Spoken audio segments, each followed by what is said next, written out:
Hey everybody, welcome to another episode of the OIG Roundtable. I'm here with the group. I got Wade McFall here, retired assistant special agent in charge from the LA field office of the OIG and now a manager on our SIU team wearing an appropriate advised uniform. It's good to see that the collar doesn't look like it's buttoned to the neck, like your Southern California gangster, I guess is kind of the best way to describe it. And I've got, of course, Matt Kachansky, retired executive from HHS OIG, the retired Northeast UPIC director, and our payment integrity director, who's wearing his casual Wednesday shirt, Little shark song. non-advised. Yeah, because you're a shark. I mean, that's just a way to put it. So today we want to continue to revisit and continue to talk about something that we're putting out on our, we've been really talking a lot about this the past few days on LinkedIn. We've sent out some email blasts. It's going to be in our newsletter on Friday. And, you know, Matt, you wrote a great blog that I think we've got coming out, if it hasn't come out, but coming off of the song Promises, Promises, that 80s new wave hit. And it really is. We're talking today about promises that come out of SIUs to the leadership of the payer, promises that come out of vendors to the plan. And you know, when we talk about promises, it's over promising, under delivering, and I think that is unfortunately a consistent. We've had a number of meetings this week with our current clients, and we've got some meetings with prospective clients. And the theme that we've heard from all of them with respect to some of the vendors that they have is this failure to level set and this premise of promises. And I think it really does start from the investigative perspective. And so, Wade, I want to start with you because it really does become part and parcel to coming back to mentoring, training, and educating the staff and taking conservative approaches to thinking about what exposure in a case may be, what the offset might be, what the legitimacy of the recovery might be, using prior years' successes as a benchmark for future successes.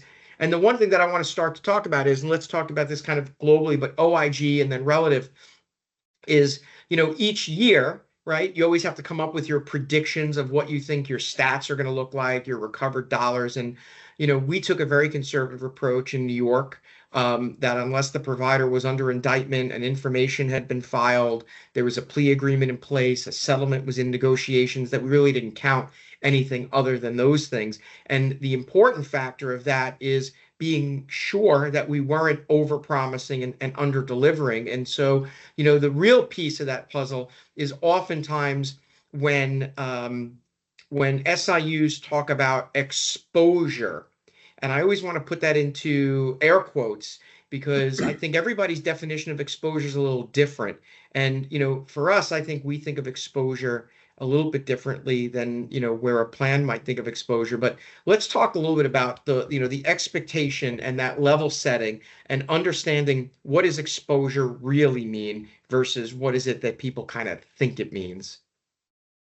Yeah, you make some good points as far as like predicting what your staff will have. You know, it's something that kind of rolls uphill. You have to, like, as a ASAC, I'd have to talk to my agents and find out what their kind of predictions were for the year.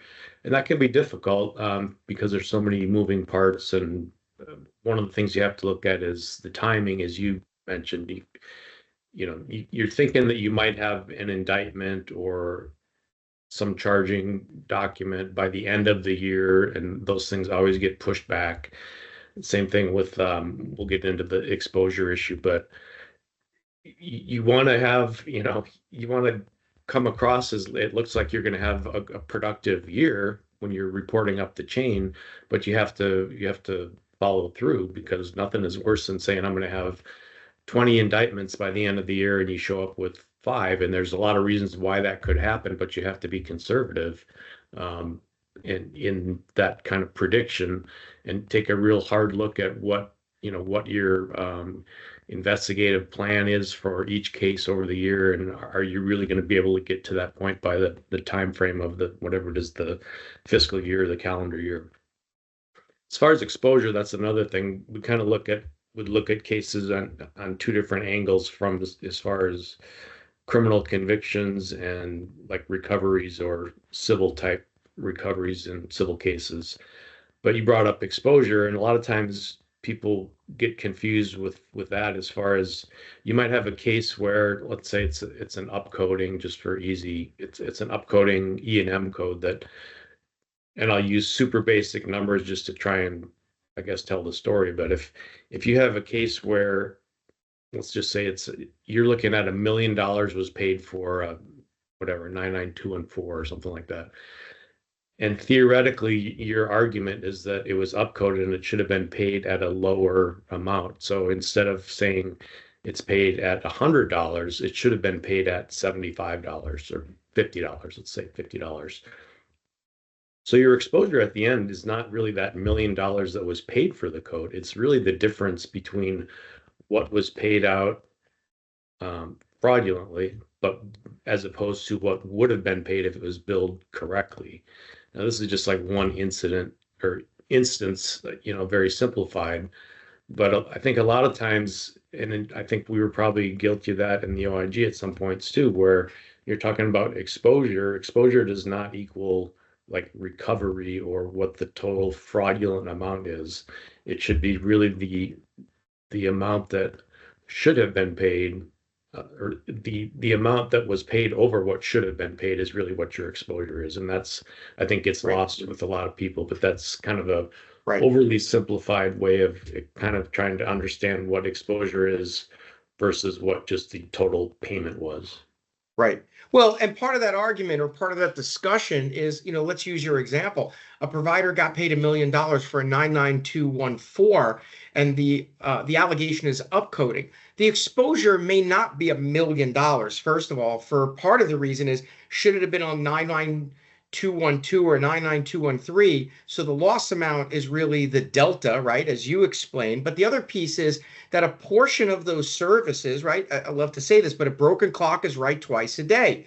So a 99214 might actually be legitimate in some instances. So the exposure number is not the cumulative amount that a provider was paid for that service, unless the allegation is that the entirety of the universe of that CPT code was services not rendered or misrepresentation, some malfeasance or fraud that says, hey, the entirety of this code is fraudulent, right? When you work a case, for example, where a service is not rendered, and it's been, at least from a credible allegation, a fraud argument, that the entirety of that service, it was never rendered. It's not even like, for example, what if the provider didn't even have the piece of equipment to do that item, service, or procedure, or they just never did it in their practice?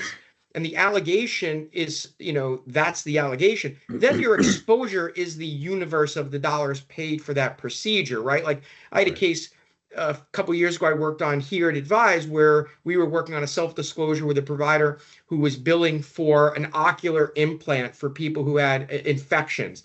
Well, he didn't have the implant. He never rendered it. It was an entirely fabricated CPT code. The entire universe of that CPT code was the exposure. But what if he actually had some limited supply of this product and rendered it for periods of time? The exposure isn't the full amount, it's that percentage. But then you get even more granular. To your example, Wade, is when you're talking about an instance of upcoding or an instance where the code should be something different, the exposure is not that amount, it's that delta.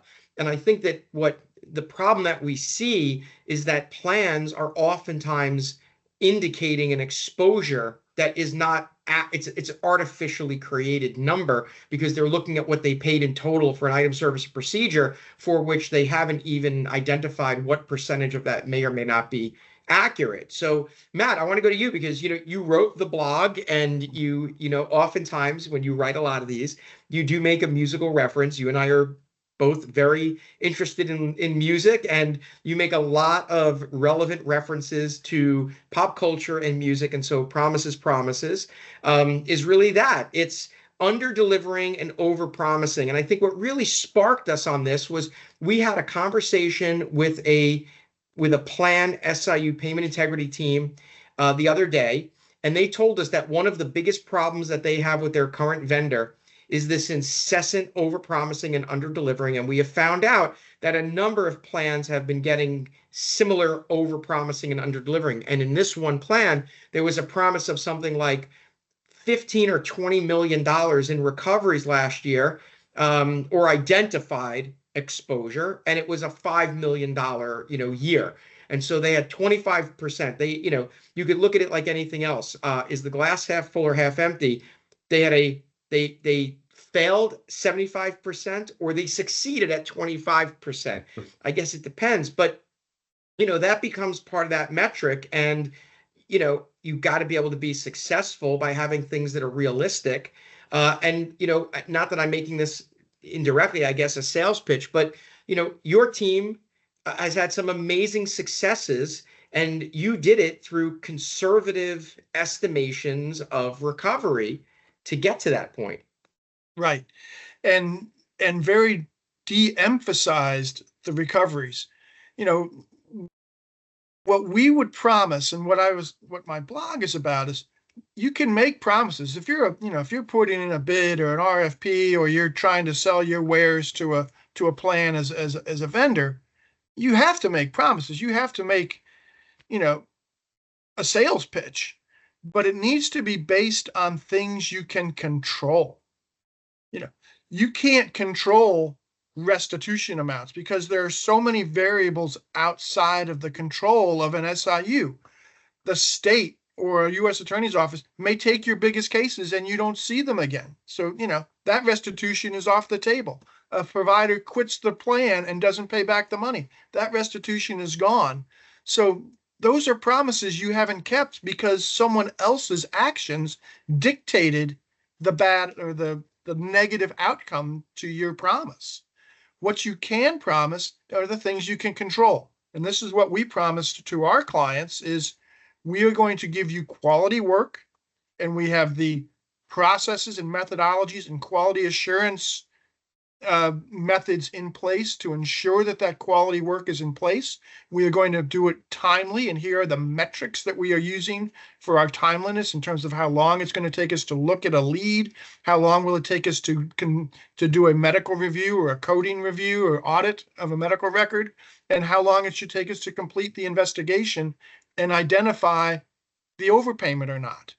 And so those types of things, how many referrals you're going to make, we can make promises on, we will increase the referrals. We can't put a raw number on that, but we can say those referrals will not be rejected because of lack of quality, because here are the things we are doing to make sure that they are of the highest quality. And based on those promises and keeping those promises, the end result, the numbers of accepted referrals, the amount of money coming back in, those things will go up as a natural byproduct of good work. And that's what you can promise. Right. And then once you've done that and you have a past performance, you can start making some estimates on, here's what we've done in the past with these other plans, so we can probably do something like that here. And eventually these numbers are going to go up based on the increase in quality that we're giving you. With our, I took over the SIU at the beginning of this year after a couple of months of getting involved and interrelating with the clients and doing all this stuff.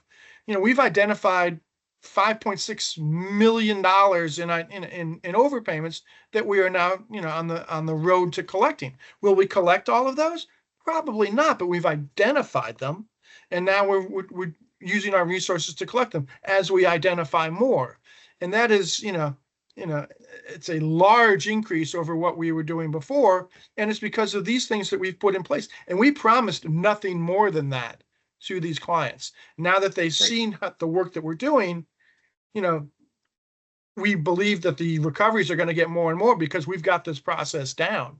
And so these, these recoveries are going to get bigger, and the downside to, promises, if you naked eyes, the last stanza is, why would I believe? That's the person who's receiving those promises and not getting, what they're being promised. They start to doubt everything that you're saying.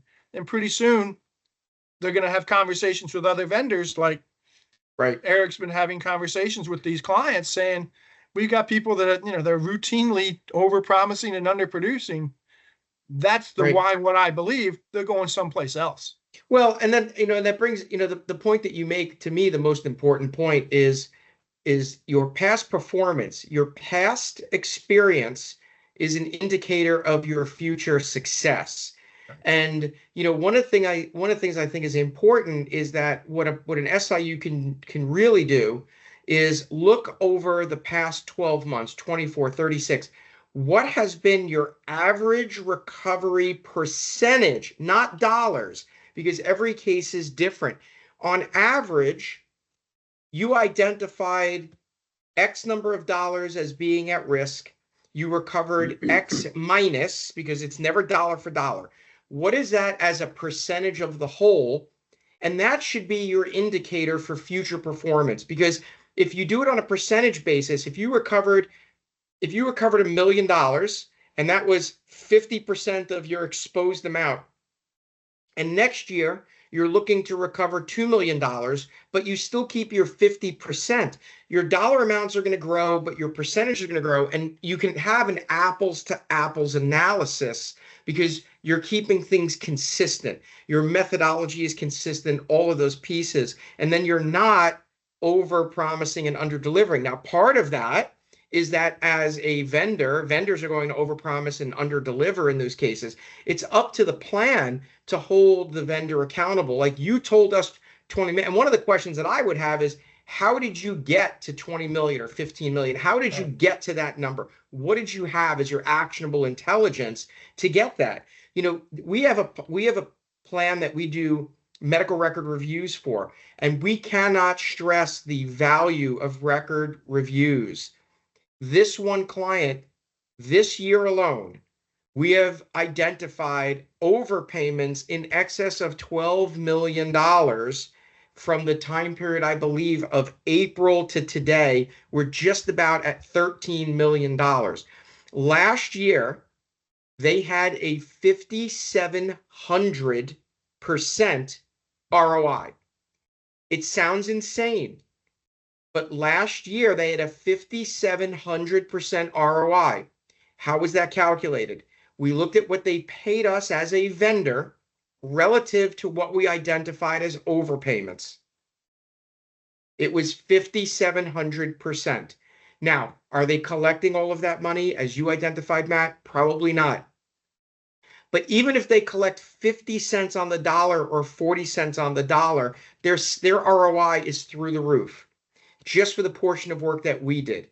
We are on target with this one particular client to exceed that. We've recovered already $3 or $4 million over last year, and that's only from April to now, and the year is not over.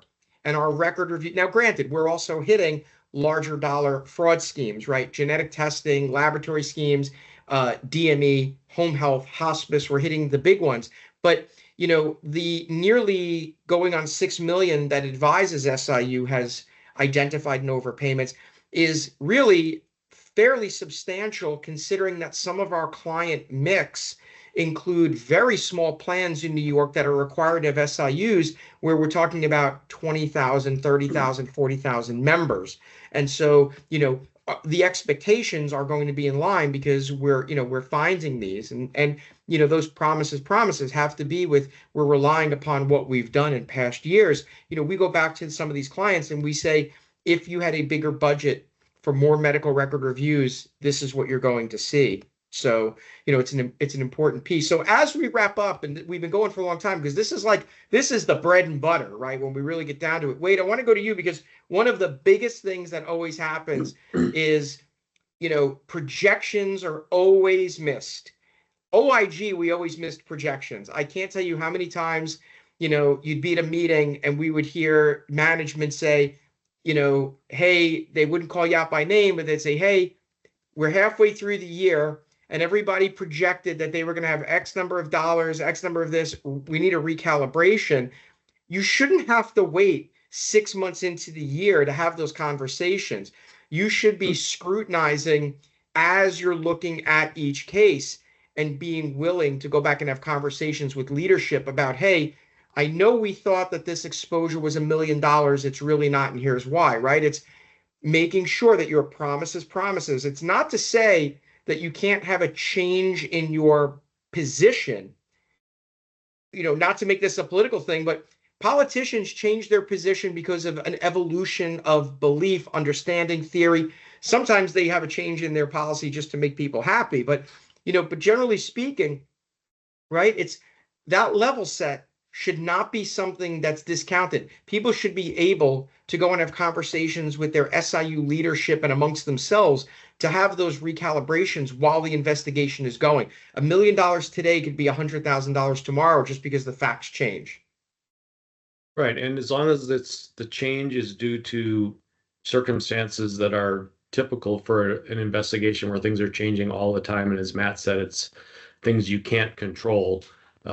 There's going to be changes, and as long as you realize that, and like you say, maybe quarterly you readjust, reassess, see where you are, and as long as it's not due to the investigator dropping the ball and they haven't been getting certain tasks done, or they're not done in a timely manner, as long as it's the result of the normal kind of processes that happen in an investigation, there's like no shame in having to readjust the numbers, because Right. you were hopefully being conservative up front, but just the nature of investigations and the way things play out, it's going to happen. And the investigators shouldn't be like hesitant to reassess them, because the supervisors should know that these things happen in investigations.